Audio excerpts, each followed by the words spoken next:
You're listening to We're All Gonna Die Anyway with Jess Weiner. Don't worry. This is a joyful podcast about life, death, and everything in between.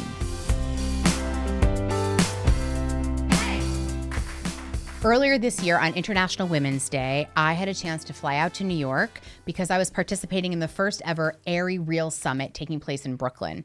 And while I was on the East Coast, I wanted to line up all of my incredible East Coast guests for this program. So I literally flew my entire team out there.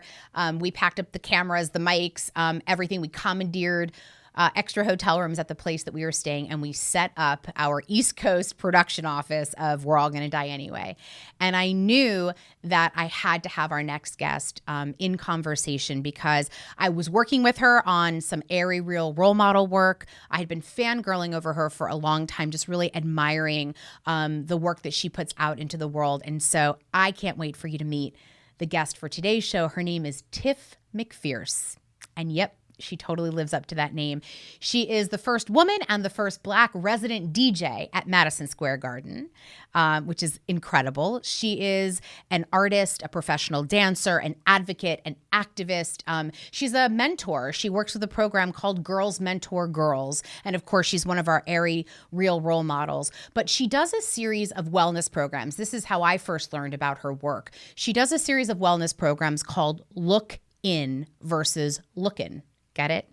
All about the inner work, all about the inner journey. She does incredible programs with music and movement and meditation.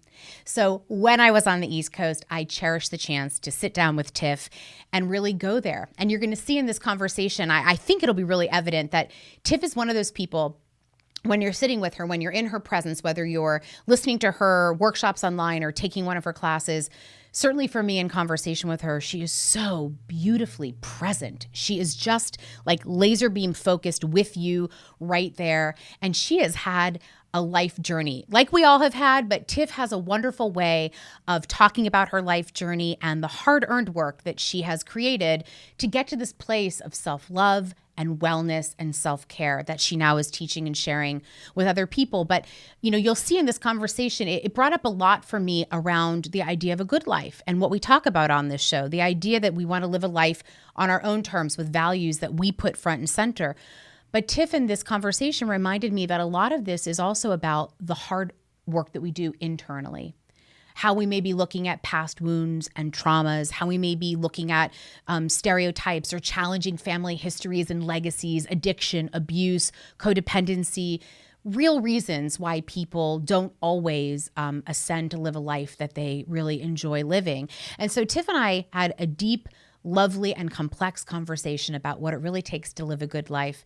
If I have one regret, it's that I was speaking to her many months before the world really began to ignite with more conversations around challenging our relationships, I should say, to race and racism and privilege and power and platform. And so I'm going to have Tiff back on the show so that we can dig in to where the world is now. But what you'll find in this conversation and why it's so resonant is that we cannot have the good life we seek if we're not willing to do the work and look in.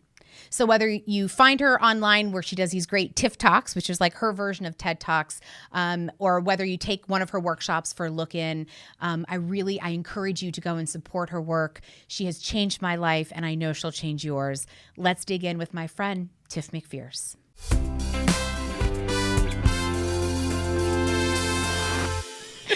Hi, Tiff. Hi, Boo. Hi. How are you? We don't know each other. But we do know each other. But this is the first time we're really talking face to face, even though I'm a super fan girl. Thank you. Yeah, yes, you're welcome. you have been like tagging me in posts and stuff, and I was like, Jess. And then I was like, oh, Iskra told me about Jess. I know. Yeah. All roads lead to Iskra. Mm-hmm. We love her. Yeah. But I love you, and I was so excited to have you on this podcast because when I told you the name of it, you said... I was like, I say this shit every day, so let's go there. Let's do this now, please. But this is the fun part because I don't know a lot about your story, so I'm going to discover you as we go. Nice. So where were you born? Oh, we go way back. Okay. I was born in the Bronx, New York. Shout out to the Bronx. I rep the Bronx all day, every day. I come from Jamaican descent. My parents are born in Jamaica. My family's from Jamaica. Yeah, 80s baby in the Bronx. 80s baby in the Bronx. Okay, do you know anything about your birth story? Oh, I think my mom said that I was like 2 weeks later. Interesting. How'd she feel about that? I don't know. She was just like, it was just like, oh, you just wouldn't come out. And do you have other brothers and sisters? I do. I have 2 younger brothers from my mom's side, and then I have a younger brother and a younger sister on my dad's side. Wow. So I'm the oldest. So were you the only one from mom and dad? Yes. Interesting. Yeah. Okay. So you were 2 weeks late, taking your time. Yeah. You knew what world you were coming into. I did. I also was like, everybody wait, I'm not ready. like yeah. You know, I gotta fix my hair. I came out with a full head of hair. You did. A full head of hair. And my mom's dad, I believe, is half Chinese. And I looked very, very Asian. Like my baby pictures. I'm going to need some photographic proof. It's like, and I was an easy baby. I know my mom said I just chilled. And when I was like growing up, I was a little lady. So I spoke very like adult language type. And just, I didn't like a lot of things. And I'm like, oh, I don't want to do that. No, thank you. Really? Or like, I'd like to do this, please. And where do you think that came from? Probably like my Nana. My mom's kind of like that too, where it's just like, oh, you know. And I'm just like, okay, that's probably where I got it. You emulated. Yeah. And I also danced really young. Like, I walked before I was 1. So did I. And by the way, I also had a full head of hair that they put into a little bow. But you have good eyebrows too, so I knew. Yeah, you did. You can tell by eyebrows. Yeah, I'm like the president of the eyebrow committee. Well, yeah, mine are done by Damone Roberts. Do you know Damone? No, he's the eyebrow king. Now I need to introduce you. Yes, since you're the queen, I need to introduce you to the king, so we can like make a little palace. Okay, but yeah, I walked before I was 1. I talked before I was 1, and I danced to music and like rhythms like early. Oh, it was just there for you. Yeah. That's incredible. So if you could think about your childhood now and come up with 3 words to describe it without overthinking it, what would they be? What 3 words would you use to describe your childhood? Colorful, loving, challenging. Why colorful? Colorful because I got to do a lot of things. My grandparents used to like take us like on trips, and I got to travel. I got to experience different schools. Different friends. I danced since I was 4 years old, so that was fun. Wow. So, what kind of dance? Back in the day, it was everything. It was tap, jazz, ballet. I tapped for like 7 years. Wow. Yeah, I was a professional dancer most of my life. Amazing. That was my like full-time job.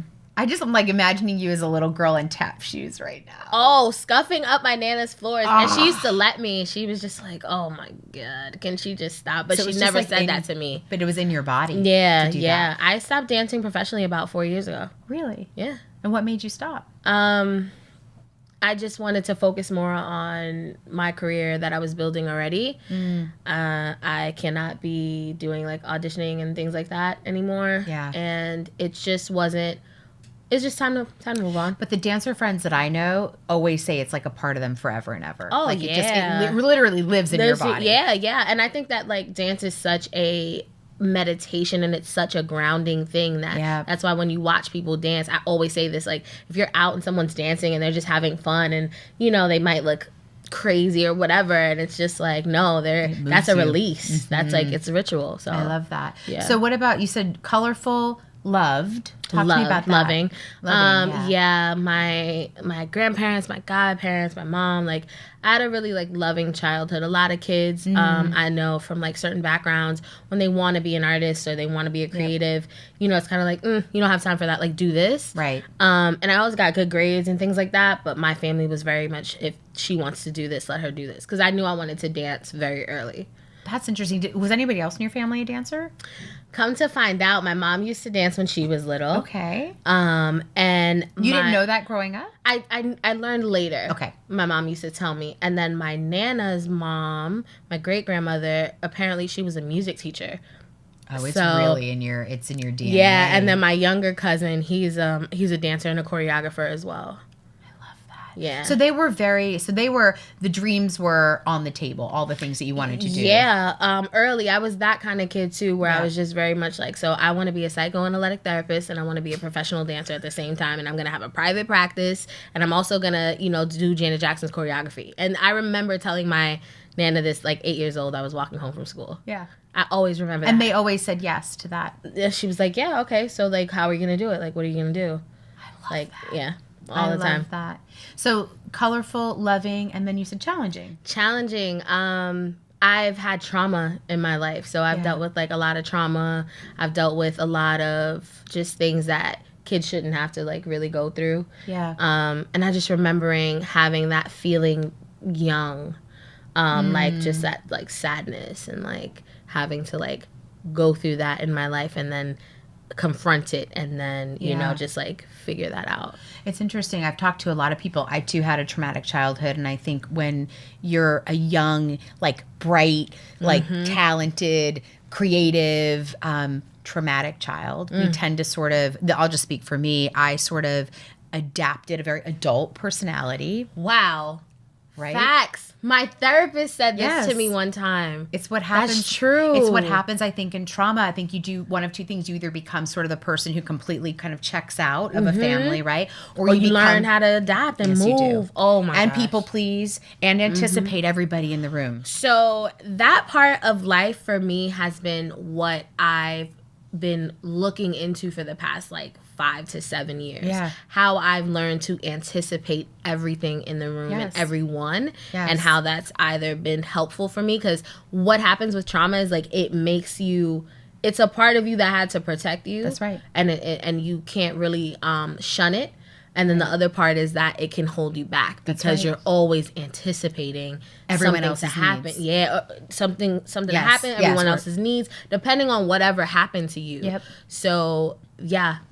So that's so interesting. I also became, so I think also that sets you up for success as an adult in some ways, because we have a culture that rewards that hypervigilance, right? So when you're like an on it type A, like perfectionist, right? Welcome to our meeting.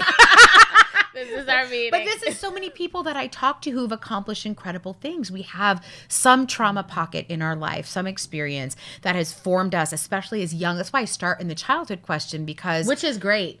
People like don't that? really do that. That's but I'm finding for me, if I were to go back and say the same thing, right? Like I would say creative, because I made up so many stories as a kid. Same. But I would say sad, because I think there was always this sadness around the trauma that I could never feel, and I didn't have the language about what was there. And I would say loved. And that's what I think is very, like, it's always been in conflict for me, is because I could have those incredible, loving, supportive moments, and it's the and part. And things happened that shaped the way I looked at myself in the world. And I am unpacking how to rebuild myself as a person. I'm in that same boat right now. Right now, I'm really reparenting myself. Me too. I'm remothering myself in particular. For me, that was for me, it's both. Yeah. And reparenting. So what are you learning as you're unpacking that? Like, that's like, I'm learning that I'm unpacking bags that aren't mine to carry. Like, so these are just not my bags. So I have to, like, unpack them. I'm also learning compassion. And I just said this too when I was talking to someone, that people are people. They're not just your parents. Yeah, they're people. They're people who come with their own bags, some of whom are not their bags to hold either. Yeah. And humans just have that way about us, about recycling bags and picking up other people's bags and putting things on your back. So it's a lot of that, the compassion for self too. Yes. Because that type A personality it has been something that, yes, I get things done. Yeah. But in the past few years, it's like, I've had to learn that everybody's not moving like you. And that doesn't mean that it's a wrong way. Right.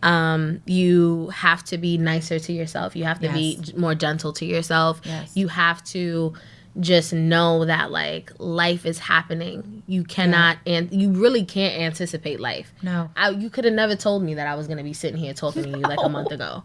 No. You know? So it just kind of, like, is teaching me to just, like, go with the flow of that. Yeah, and let your life lead you a little bit. Yeah. But I think when you grow up with some trauma, for me, again, I'll speak for me, I do a lot of things, or have done a lot of things. I still do a lot of things that try to control the experience, because that also makes me feel safe. Makes me feel like I know what's coming, which is the whole irony of why I wanted to do this show to begin with. Because the reality is we all share the same beginning and the same end. We all are born and we're all going to die. Yeah. But that dash in the middle of our years is what really is living. Yeah. And I didn't feel like, especially because I've now reached, like, God willing, middle age of my life, if I'm able to keep, living a life in this capacity. And it hits you differently. You're kind of like, well, shit. Like, time is not promised. Yeah, time is not promised. It's flying by. Yes. And you want to be using it on purpose. I want to be living a life on purpose. I'm in the middle of that because I feel like I just cannot do things that make me unhappy anymore, because I remember when I was 8. I remember when I was 16. I remember when I was 25.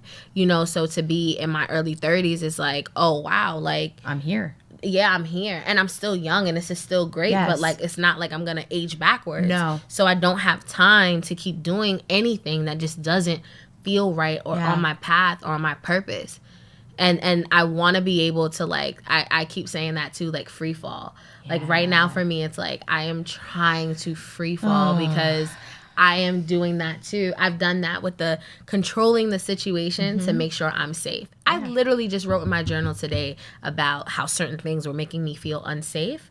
And then I wrote that is not necessarily what's really happening. Ooh. So let me sit with the unsafe feeling. And like my meditation this morning was like feeling it through my body. Like the sensation of what unsafe feels like to me, because and what it brings up. Yeah, because I have to know how to maneuver through that. Yes. Like I gave it a name. Okay, I feel unsafe right now. So I know what this is. I've dealt with you before. Right. I understand. Right. I'm going to try not to judge you. Right. I'm going to feel this for a little bit and then I'm going to move on. And I'm going to try not to cover it up, because I think some of the that things... part.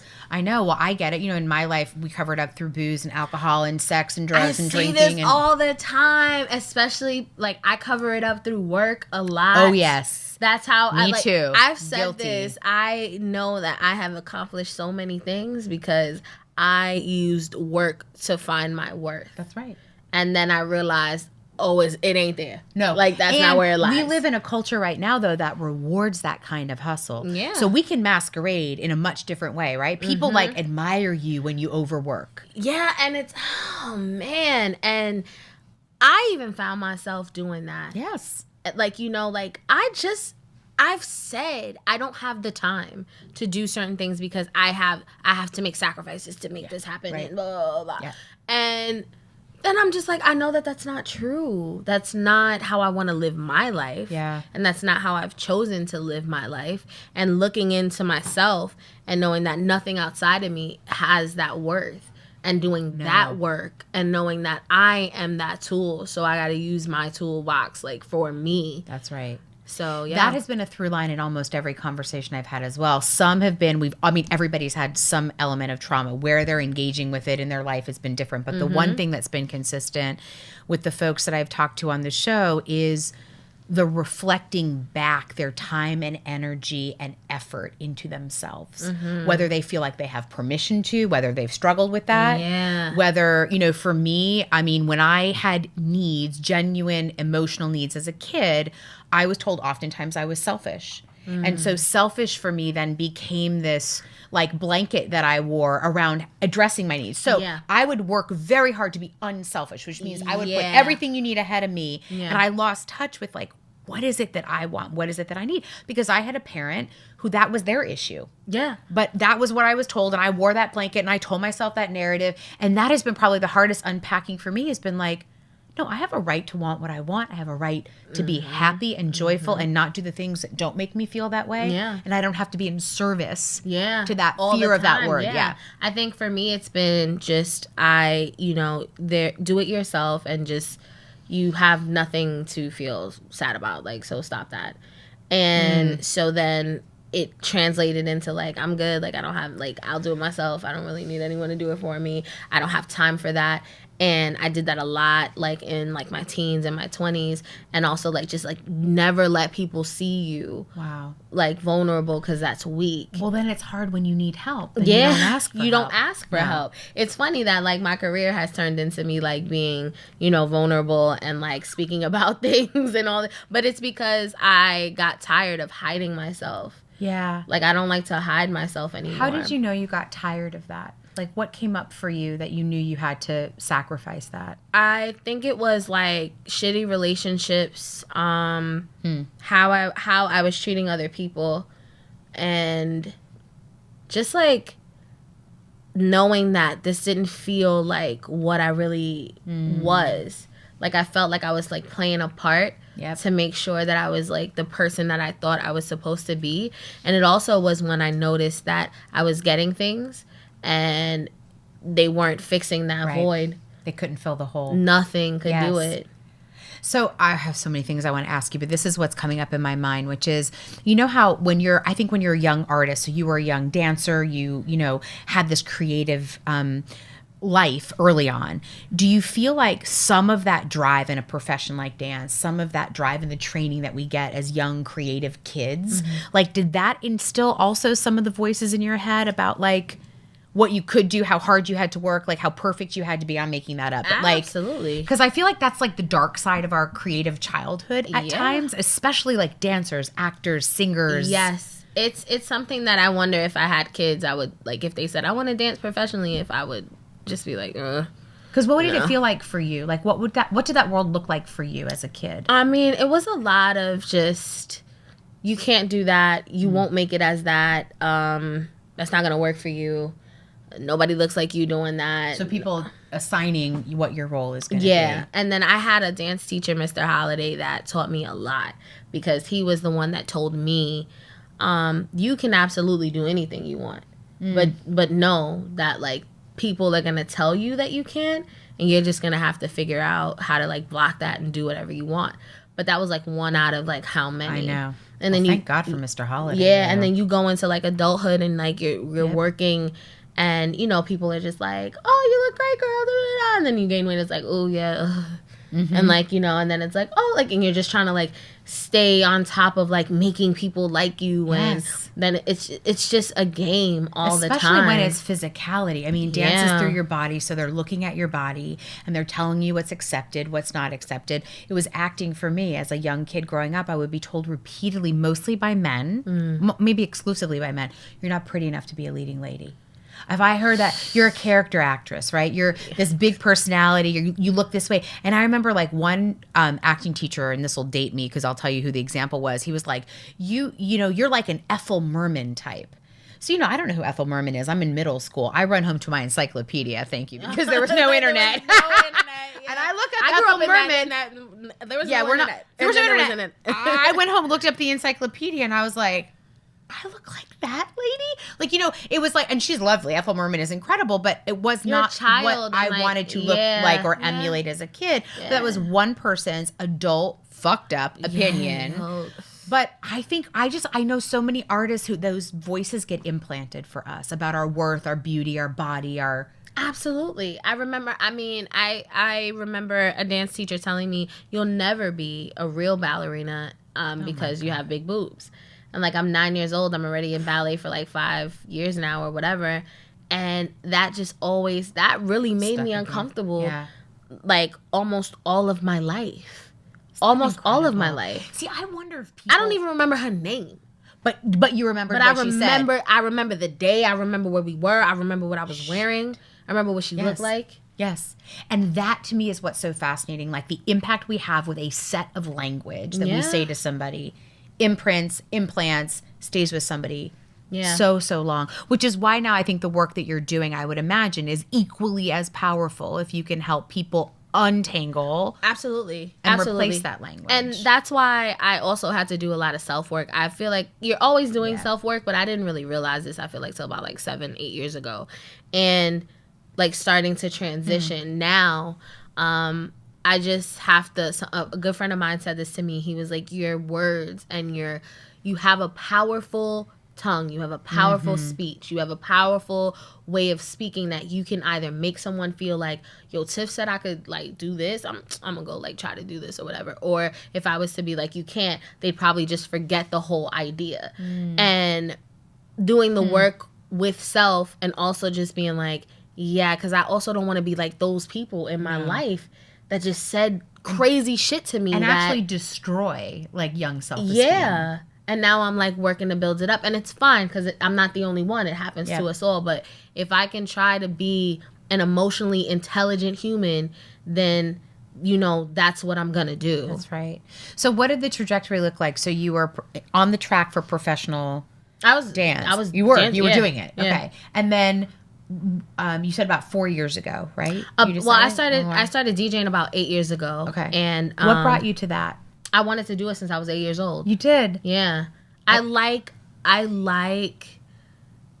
just to have a room be doing something that I feel like sonically they should be doing. Whether it was like choreography or like creative direction or like music, DJing. I just like that. And I realized it's because that is my key meditation. Interesting. Like sonic sound, music, and movement. So that's why I feel so close to it. So it has become less about, oh, I really like the way the DJ controls the crowd, because that was really what I wanted. And more of, I think even at that young age, what was coming to me through spirit was like, this is how you're going to like tell your story through the world. And this is how you're going to connect with people. And this is how you're going to get people to connect with themselves, because you're really good at that. Amazing. So if you walk into a room, like, I don't know if this is what you do, like if you're going to walk into a room before you DJ in a room. Well, I do like music curation, music direction too. So I soundtrack spaces. Okay. So I was going to ask you how it starts for you. If you hear something, if you feel something, if you see something, when you have a vision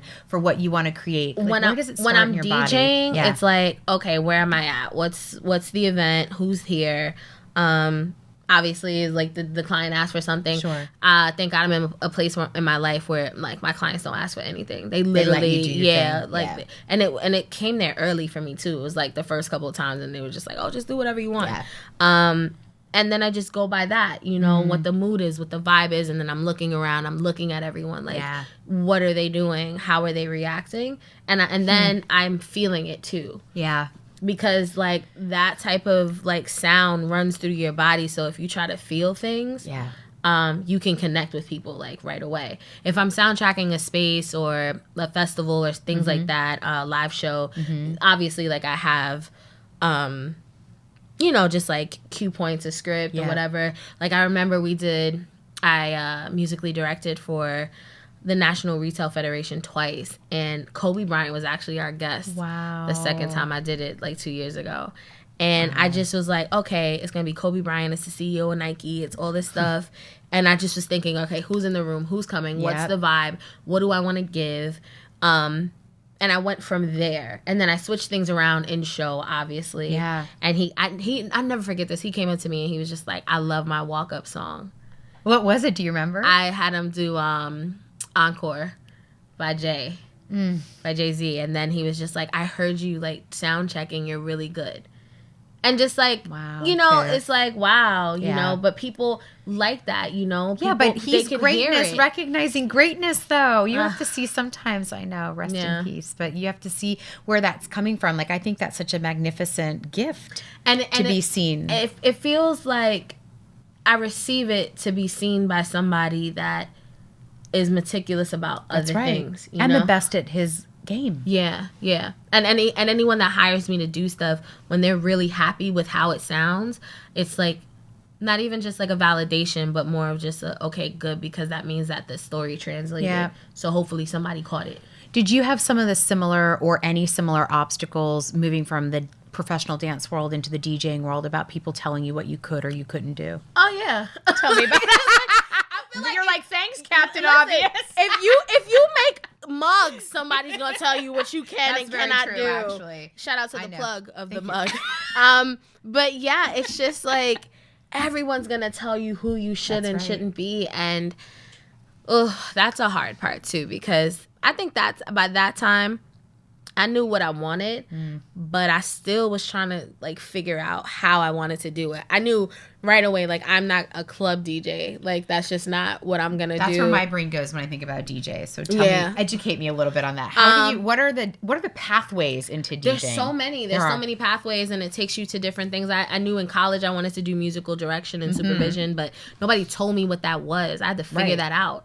and like to curate like sonic storytelling and sound. But you could do clubs, you could do events, you could be a wedding DJ, you could do like different things. There's so many different things, and you can cross over. For me, I just knew I wasn't trying to do like late night clubbing, and like that wasn't it for me.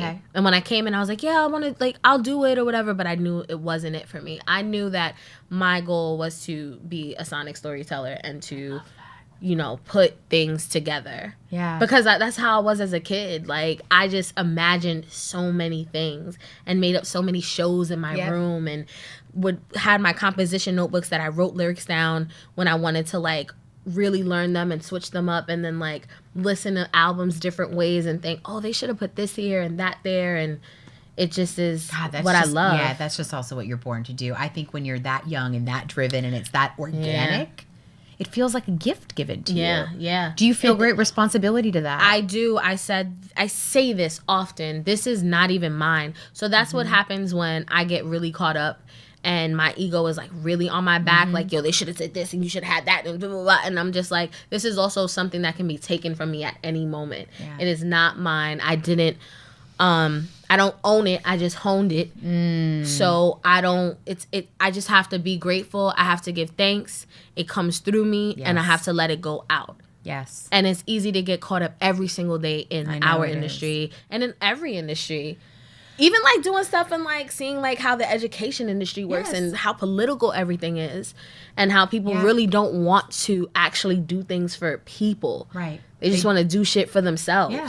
Well, it's the reward and it's the recognition people tend to get motivated by. Yeah. And every industry has their level of reward and recognition. But I think, and this is, again, part of the reason why I wanted to have a conversation around We're All Gonna Die Anyway, because we are. Like, you talk about it's coming through you. Time isn't promised. This is a gift. How do you live into that, but also enjoy it? Because I don't know about you, but I've gotten I have in the past, and I struggle with it still, getting real addicted to the struggle. Ooh, right? Yeah. Because it's just like confirms all those stories. That identity that you build for yourself. Like, I have that part of me that still is actively like, hey girl, I see you. You are heard, but let me run this. Yeah. Me and higher self, because I can't really do what you doing, but I get why you did it. Right. But you can't really do this for me right now. And it's like that struggle of, that addiction to like the struggle, just so people can feel like, look at what I did though. Yeah. Look at how I did this, even when you said I wouldn't do it. And what that really is sadness, AKA I'm really hurt by everything I've gone through. And I'm healing that. That's right. I recognize it as anger in me, right? So I would get really puffed up and angry at all the obstacles, and then that would fuel me, right? Mm-hmm. But the anger was a mask for sadness. We're the same person on that, yeah. And the fact of not being seen, because when I'm not seen, then I get really sad. Guys, this is my like kindred spirit right here. Yep. Right? So then when I would soften and feel the sadness, then I had to also acknowledge how vulnerable that made me. Yeah. Because it's much easier to be angry than vulnerable. Exactly. And I was always back to what I was taught. You don't never let nobody see you sweat. No. There should be nothing that people know about you. Right. You are weak if you let them, and don't be weak. Right. Exact same thing. Right. And you have to understand that those are like the things you have to break down. Yeah. It just isn't who you are. Well, and it doesn't serve you to connect truly with people. And that's the other thing. So for me, when I'm starved of a real connection, when I can look in somebody's eyes and really feel seen, that is like a drug to me. I love people. I love truth. I'm also a Scorpio, so I like to go deep and dig in deep. And so it's like I was building a world in which I, like, the Buddhists always talk about bringing the pain to you. Yeah. I was as far away from that pain as possible, which allowed me to be all kinds of shades of angry and egotistical. Blah, blah, blah. And then when I brought it really close, I was like, oh, yeah. Because then you have to be really raw. But you have to be raw. And that's something that, like, I just now got to a point where when I'm feeling these things, I'm actively telling myself, if you're going to run, just know that you ain't got good knees no more. So, like, how far you want to run? Because you've been running for mad long. Right. So are we running? Are we trotting back a little bit? Are we jogging? Are we just walking? And then I just like make a decision there. Because there's still times that I try to run, but there's it's like I'll run a little bit and then I'll be like, oh, I ain't got time for this. No. And then like I'll face it because why you have to go towards the pain. You can't run from it. It will, what you don't complete, you will repeat, age old saying. Every time I don't do this, I've create that pattern again. Yeah, you create it again. If it keeps coming up, it's because there's something I need to keep learning in this. What you don't complete, you will repeat. Yeah. Oof, that might be my next tattoo. I remember when I first heard that when I was a kid, and then I heard it again as an adult, and I was like, wow. It's true, though. Yeah. Also, I was laughing a lot about the running because that's the joke, is like you can't escape any of this shit. Well, my aunt always tells me, everywhere you go, there you go. That's right. So I was like, wow, y'all got the sayings, and but it's really true. It is true. And so, you know, I saw that through my career as well. And then it's just like, it is just easier to be angry because it's easier for me to do that and tell myself in my head that like this is just the way it is, and like I have to struggle through this and whatever, and then block people out than it is to say, hey, I didn't really have the words to express how I feel. I'd like to talk about that now if you're open to that. Yeah. And this is where I'm at. And I've had to do that to people too. There's people that I fell out with because I was just so angry. Yeah. And they've all kind of said the same things like, oh, I love her, but I don't really know how, like, I don't know what I'm gonna get. So, you know, I don't know how to do that. Yeah. And so now the free falling, like there's this song by K Tronada and it's called Free Fall, and the, I forget the other guy that sings. Duran, I think, is the other guy that sings on it. And he says, I just want to let go and free fall. I don't want to not trust no one. That is like the song I have been listening to since that album dropped, like over and over again. And I listen to a lot of like R&B and love songs and things like that to make sure that I'm reiterating to myself the love I have for myself. Because I listen to a lot of music and it might sound like a love song, but certain music is like, oh, I can see me sing this to myself. And I was doing that years ago, and I see like even how now it's just different. Like how I go to react or whatever. I think about reparenting a lot as you're talking right now, because I think about the loving act of kindness, of compassion, of things. And sometimes, look, I want to be clear. I mean, sometimes we talk about reparenting on the show, and it's not that your parents did a shitty job, and it's not like, you know, it's not about blame and shame, but it is about... Or if they did do a shitty job, it's okay, right. But what I was going to say, it is about, like, how do you pick up the pieces as a functional adult and learn how to love differently, look at yourself differently, accept things differently. And as a loving child, because like that inner child doesn't go anywhere. No, she doesn't. She's like living in different ages and stages in you, or he or she or whatever. So it's like you have to learn how to be okay with her. I'm literally in the midst of that, like having conversations with my inner child, seeing how she feels, putting her in places that I know she loves, like the beach. Okay, so let's imagine that, and that's where you're at, and like I was saying this to someone yesterday, and I was like, I know this, my hair style. So I was like, I know this sounds weird. She was like, girl,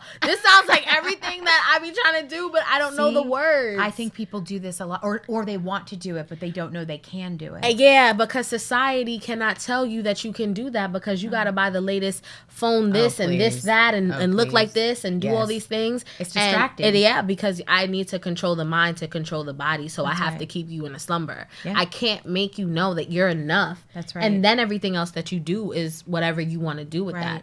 But you're starting at a ground where you are enough. Everybody is. I agree. And we are all, you know, these like little kids in big bodies walking around, but I feel like in the entertainment industry, it's like rampant, and nobody really talks about that. There's a lot of illness in this industry. Oh, absolutely. A lot of sickness, a lot of illness, a lot of trauma. A lot of disorders. And it's okay if we would all just like talk about it. I know, but we hide behind it. Yeah. But, you know, I think about, so you were mentioning getting connected to your inner child. So my husband and I actually talk to each other's inner children. Oh, yes. That's the kind of boo that I'm trying to have. Yes. Well, that boo exists. I can't wait for you to meet him. He's so delicious. Emotionally intelligent man. Yes. Yeah. And we talk to each other. Like, he'll say, like, I'm going to talk to little Jess right now. Like, if I'm in like a little, I'll be like, let me say hi to little Felipe. Let me like talk about that. And I know I'm like, I've actually never said that out loud, but it's kind of personal, but it's really important to share, because when you do that, when he says, let me talk to little Jess, or he'll do like this, he'll be like, pew,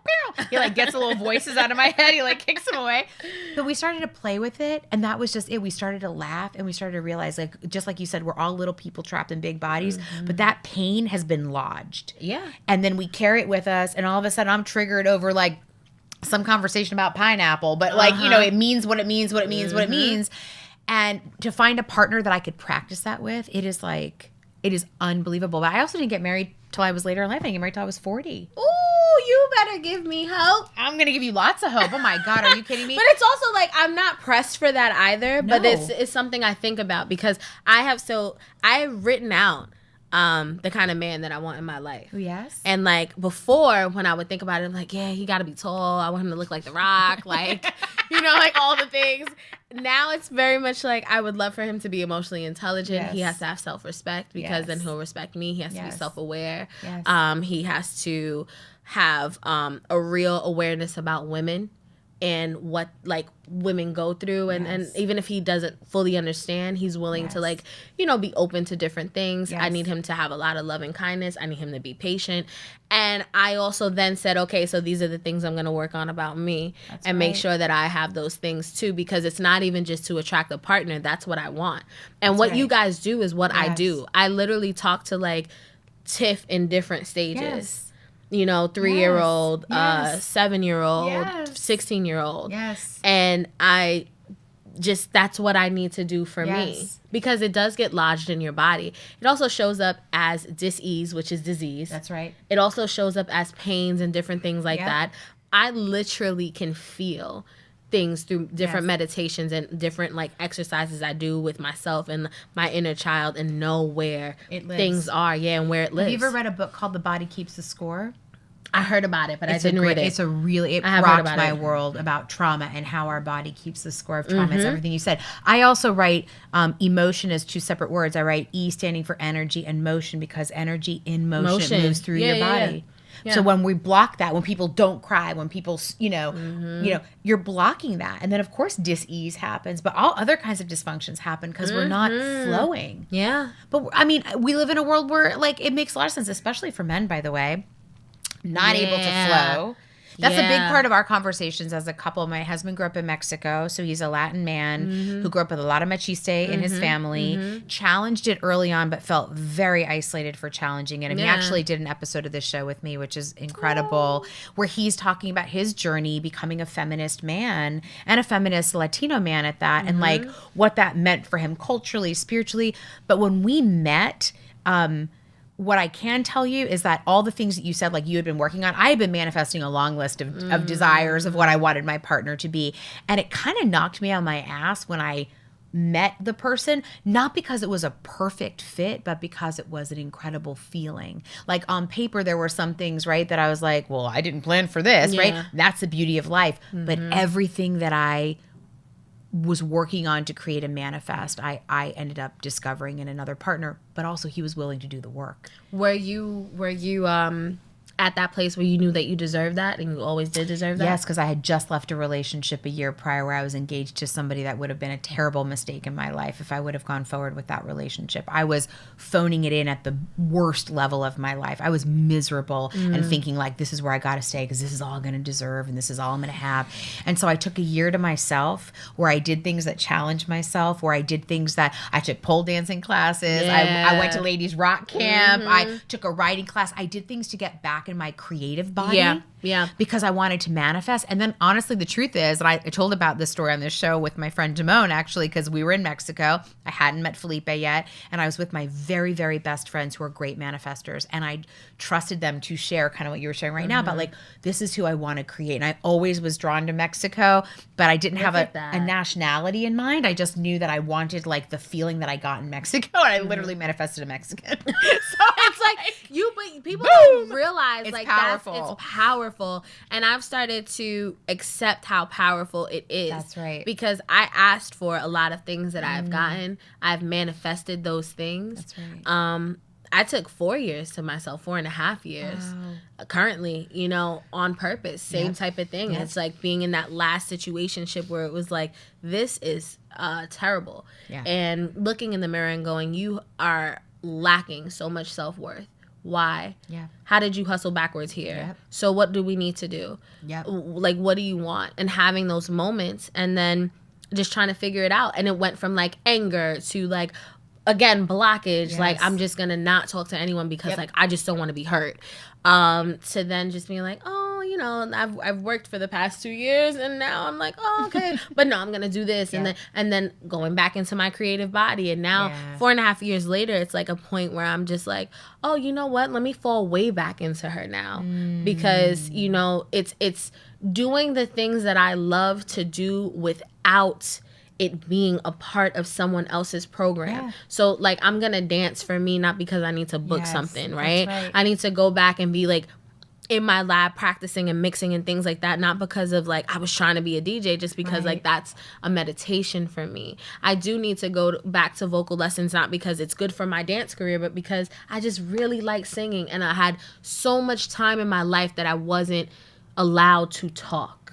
I was silenced a lot, and then I silenced myself. So when I sing, it gives me, I was talking to my boy about this too, and he said the same thing. It just gives him like tears, like it makes him so happy, but it's like, you know, just getting it out. Yes. It's exactly why I'm doing this show. I have really no big plans for this outside of telling the truth and being creative. But that always works. It know. always works. So.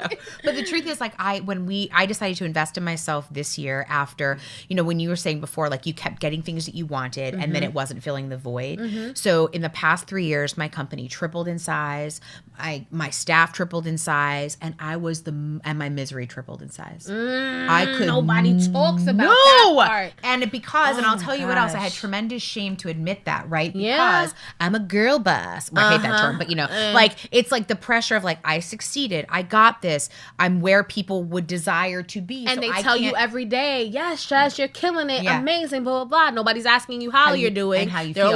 they're only talking about what you're doing. Exactly. Yeah. And I also think this is a trap when you start to make money, because I think people value a lot of money. And I didn't grow up with it. It's never been my motivator. But when I started really making it, it fucks with you a little bit, right? Because it does, because it's a currency literally in which people value higher than relationships. And I feel like, so I've been trying to, like, I made a manifestation goal of in the next 2 years, I want to make my first $1 million. But I also have said, I understand that I live in a world where this thing is a currency, but it's also an energy, right? You've made an energy that we're going to trade. But I'm not going to trade you my worth or any internal energy that like is attached to who I think I am for it. It's just an energy that we're going to exchange. And this is how we're going to do it. And it might mean more for you than it means for me. Right. And I also put, why do I want to make $1 million? Good. What is that?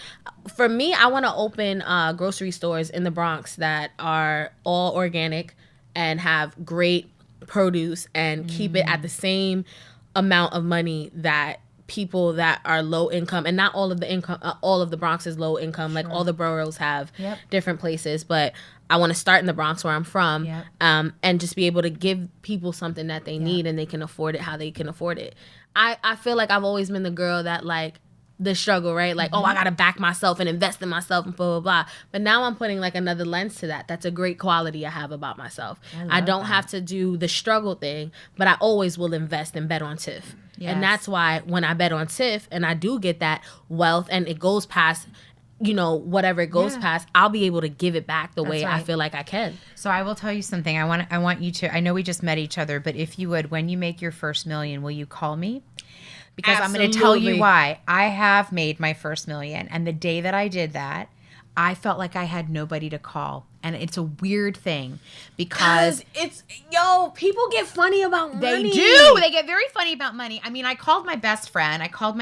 Ken. He was the only person, because I've known him since we were 19. And I was able to say, holy fuck, all the zeros in the bank account, like I made it. It's here. Because it wasn't ever like a number. I didn't necessarily have the number. But on the day that I was like, wow, I'm like, I hit this mark. Yeah. I'm like, who do I call? Yeah. Because it felt unsafe to call some people. Yeah. I also felt weird, like, am I supposed to be happy? Also, by the way, nothing felt different, right? I was still driving the same car, living in the same place, but it was symbolically, metaphorically different, right? Yeah. It was like, but I want you to call me because I will celebrate you. Because now what he did for me when I called was he was like, yes, Yes. And, he was like screaming and singing and happy. And he said, I don't care about the amount of money. I care that you elevated the energy you're bringing into your life. And that is key. That's always key. When I saw my first billboard, when I did all these things, yes, it's not that it was, bless you, sneezed on the truth.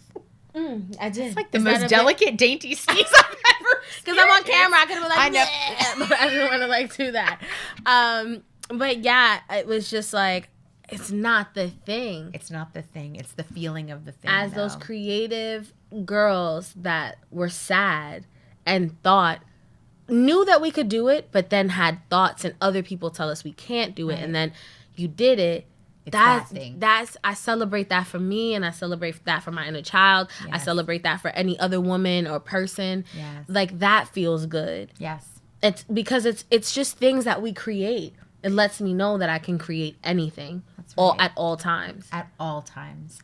So when I told you that this was the title of the show and you said, oh my gosh, I say that all the time, it made me wonder what your experience has been like with death, and if you've had a lot in Lord. Have you had a lot in your life? Yeah. I almost died when I was 8 years old. Really? Yeah. And it's something that I didn't realize was lodged in my body. So it happened when I was in Jamaica on a family trip. And I have not gone back to Jamaica since then. No way. So I've been wanting, I was talking about going possibly for my birthday because I feel like I need to. I feel like I've done enough work around this that I should, I can. Can you share a little bit about it? Yeah, I had an accident. I lost a lot of blood. Wow. It just was really bad. I had like really bad stitches, and it just was a lot. And you knew that did you know after the fact that you had almost died, or were you aware in the moment that I was aware in the moment as I was like losing all this blood, and like it just was like, this isn't probably gonna go too well. You had that thought as an 8-year-old? Yeah. I was like, man, this seems like a lot. And then, were you scared? Do you remember being scared? At first I was just like, wow, what just happened? I was shocked. Of course, yeah. Then I was just in a lot of pain. Ugh. And then there's parts of it that I just don't remember from just like not being conscious. And so what did it do for you after that? It was hard for me. Cause I hated, I'd never looked at my scars. Really? Yeah. Cause it's like behind me, so I can't really see it. And then there were times where I would look in the mirror and I'd be like, and then like you get older, you start like having boyfriends, and then you start getting intimate with people and you have to like explain things, and then that always made me uncomfortable and made me insecure. Now it's like, it's whatever. Like there's scars. Interesting, right? But they're visual memories on your body. Yeah. Something. And it also, I changed that meaning, not trying to, because I was like, yeah, girl, you almost died. But you here. Right, but you're here. Like, yes. And you've done all these things since I've been here. Wow. You know? So it stayed really present for you. It did. And it didn't show up until I realized I've never gone back to Jamaica. What do you imagine it would be like?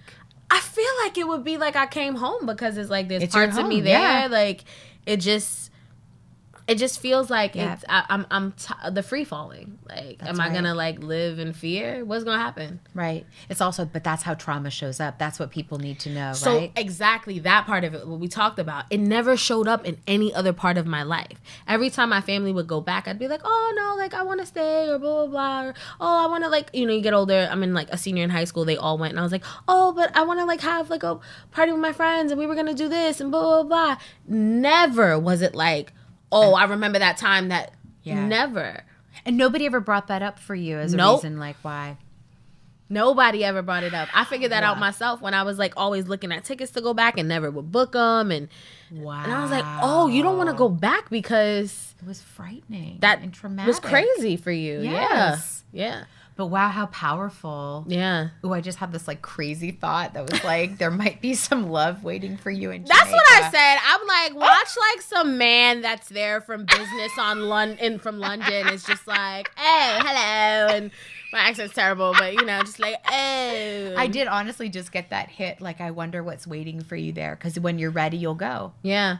That's what I'm saying. I can't hold myself back from anything because I just don't know. That's incredible. Yeah. Wow. So I guess given that, knowing that it's been present for you and you had a real near-death experience in your body, but like in general, what what is creating urgency in your life right now? Like, what do you feel like you have the most urgency around creating and manifesting right now?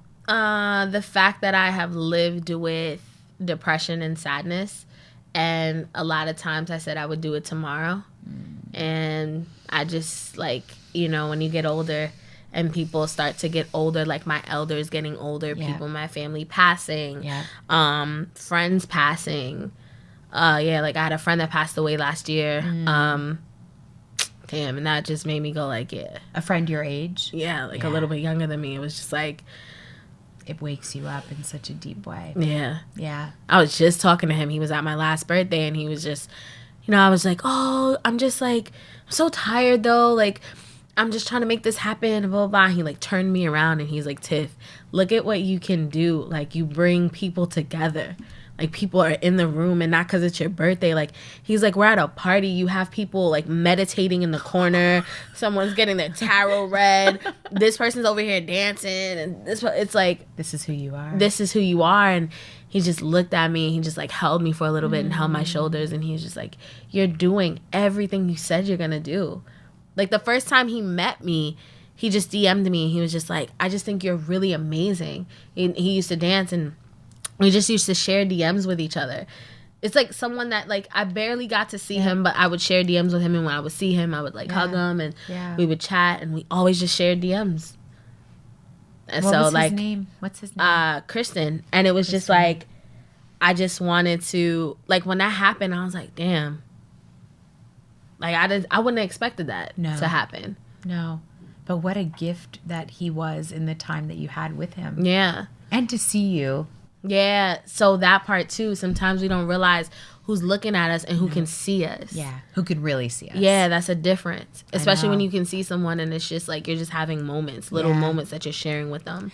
I've told this story a couple of times prior, but one of my impetuses for doing this show is that I had a client who I met only once in person, had one meeting with her, but talked to her on the phone, and she cursed and she was sassy. Her name is Myra, and I just loved her. She was just like us, like, you just kind of like get it.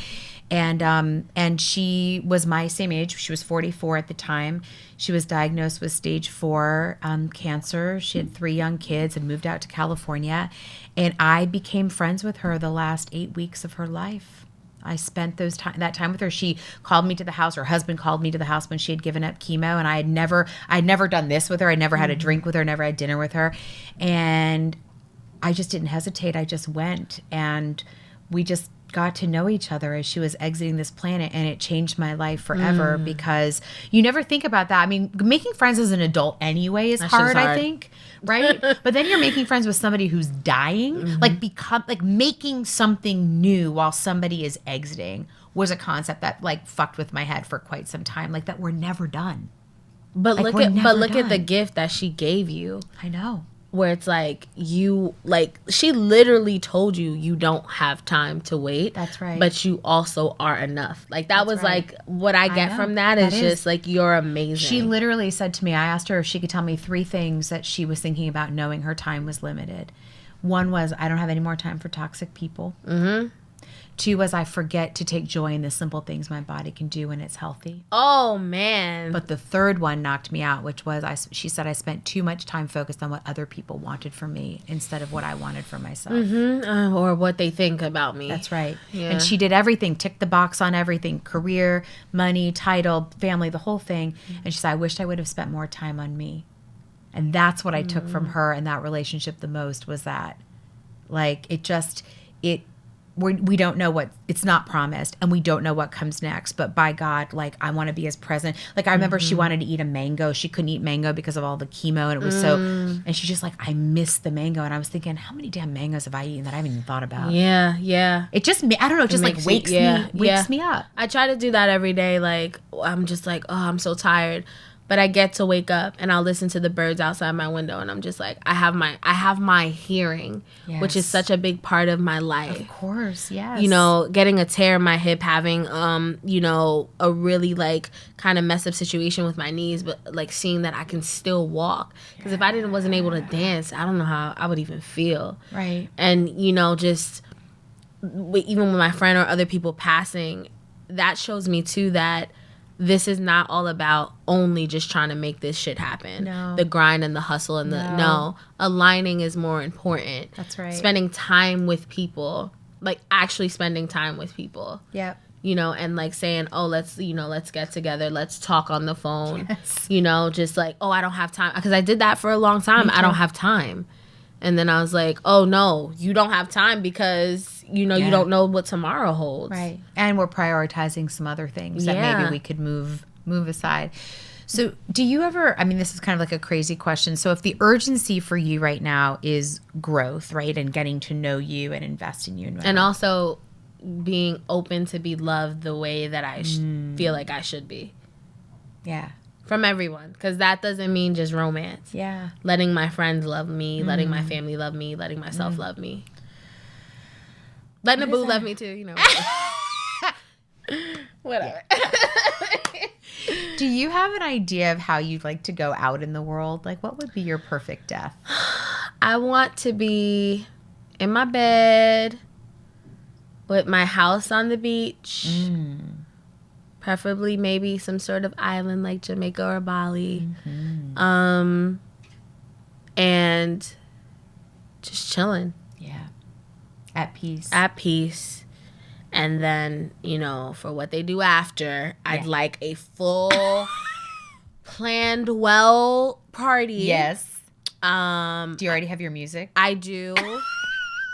I also have who I'd like to DJ. Okay. I have like what I want to be there, the colors. Like I just my friend is like, just hand this over to somebody because like she's literally like in death. I can hear you already telling us that's not what I asked for. I actually think she's got a point. I think we should be more vocal about what we want afterwards, so that also the people who are left mourning are not questioning. Yeah. And she's like, we don't want those questions. Like, we don't want to hear you going, that's not what I like. They don't want you haunting them in your dreams. Giving them the only side eye and just being like, ugh, I don't like this. So what would be one song you'd want somebody to play for you? Ooh, this is a great question. It would probably be one of my favorite songs, Maxwell Lifetime. That's a song that I meditated to for years, even before I realized I was meditating. It's something I played a lot. At my wellness brand, we do like events, and I play that song often for people. It's just, what's some of the lyrics? The first thing he says is, I was reborn when I was broken. I wouldn't have believed. I've been through the storm, no use in hoping that you would come and rescue me. Somehow your love set me free. And then he's just like, what did he say? I can't let my life pass me by, or I can get down and try to work it all out this lifetime. Ooh. And like, I just hear that song and I think about like myself. Yeah. And like, somehow your love set me free, like me, spirit, God. Yes. And our love to ourselves. What a gift. I feel so grateful to have this conversation with you, truly. Thank you for showing up and being willing to play and to talk. And this is like our first conversation. I know. And it's not going to be our last. At all. Cheers, my girl. And also cheers to Christian, yes? Yes. And to Myra. And to everyone we've lost. And to everyone we've loved and lost. Yeah. Cheers, baby.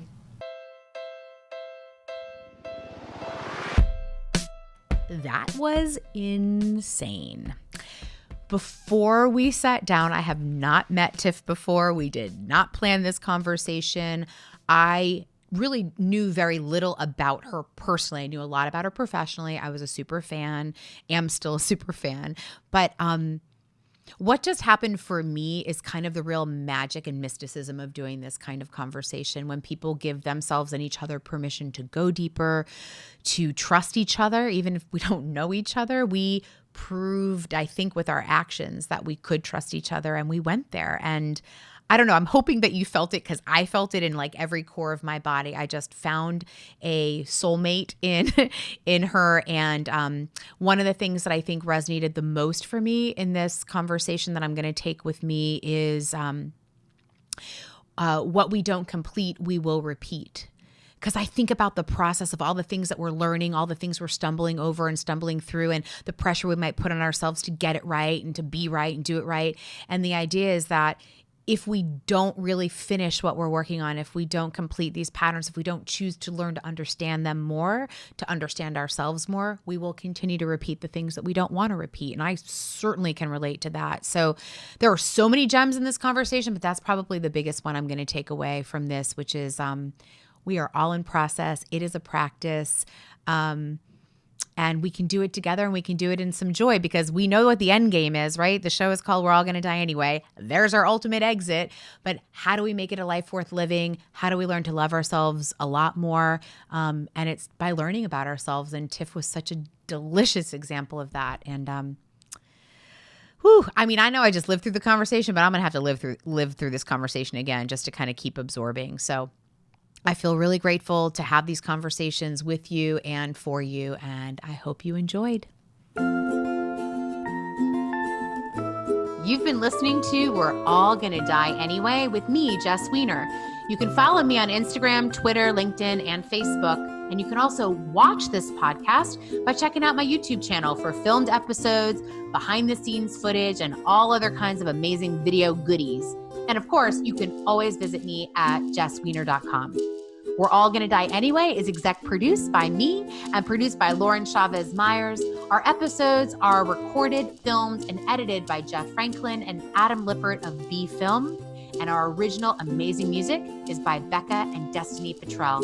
As always, I want to send a special thank you to the love of my life, the amor de mi vida, Felipe Lopez. And if you love this podcast, please make sure to tell your friends, subscribe, and leave a review at Apple Podcasts, Spotify, Stitcher, Google Play, or wherever you get your podcasts.